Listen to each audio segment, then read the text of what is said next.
നമസ്കാരം കൂട്ടുകാരെ. ഇത്രയും ദിവസം പറഞ്ഞു പറ്റിക്കുകയാണെങ്കിൽ ഇന്ന് അതുവരെ കൊണ്ടുപോയിട്ട് കാണിച്ചെന്നിട്ട് പറ്റിക്കണ ഒരു വീഡിയോ കൂടിയാണ് കേട്ടോ. അത് എന്താന്നല്ലേ, അത് ഞാൻ വഴിയെ പറയാവേ.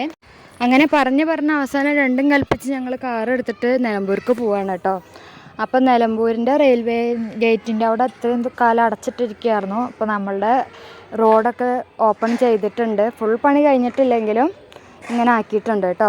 അപ്പോൾ ഇതാ ഞങ്ങൾ പോണ ടൈമിൽ നമ്മുടെ മേഘത്തിനെ കണ്ടിട്ട് കുട്ടികൾക്ക് ഭയങ്കര ഇഷ്ടമായി. അപ്പോൾ ഞാൻ ചെറുതായിട്ടൊന്ന് വീഡിയോ എടുത്തിട്ടോ.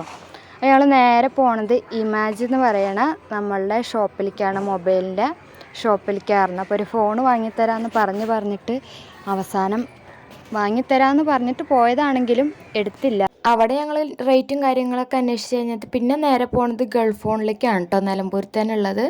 അവിടെയും പോയി അന്വേഷിച്ചിട്ട് അവിടെ നിന്ന് നേരെ കുട്ടികൾക്ക് എന്തെങ്കിലും കഴിക്കാൻ വേണമെന്ന് പറഞ്ഞപ്പോൾ അവിടെ അടുത്തുള്ള ഒരു കഫേയിൽ കയറിയിട്ട് ഞങ്ങൾ കുറച്ച് ഓർഡറൊക്കെ ചെയ്തു കേട്ടോ. അതൊക്കെ കഴിച്ച് കഴിഞ്ഞിട്ട് പിന്നെ നമ്മൾ നേരെ പോണത് മൈജിയിലേക്കാണ്. മൈജിയിലും കയറി കഴിഞ്ഞിട്ട് നമ്മൾ അവിടുത്തെ കാര്യങ്ങളൊക്കെ നന്നായിട്ട് അന്വേഷിച്ച് കഴിഞ്ഞിട്ട് നേരെ വീട്ടിലേക്ക് പോവുകയാണ് ചെയ്തത് കേട്ടോ. കുട്ടികൾക്ക് ചുമ്മാ വണ്ടിയിൽ ഇരുന്നിട്ട് പോയതുകൊണ്ട് അവർ ഹാപ്പി ആണെങ്കിലും എനിക്ക് സങ്കടമായെങ്കിലും പിന്നെ വാങ്ങിത്തരാ പറഞ്ഞതിൻ്റെ ഒരു സമാധാനത്തിൽ ഞാനും പോന്നേ. പിന്നെ കുട്ടികൾക്ക് ജ്യൂസ് വേണം പറഞ്ഞപ്പോൾ അവർ 3 പേരും ജ്യൂസ് വാങ്ങി കുടിച്ചിട്ട് ഞങ്ങൾ വീട്ടിൽ പോയി. പറഞ്ഞ സ്ഥിതിക്ക് എന്തെങ്കിലുമൊക്കെ വാങ്ങിത്തരുമായിരിക്കും അല്ലേ.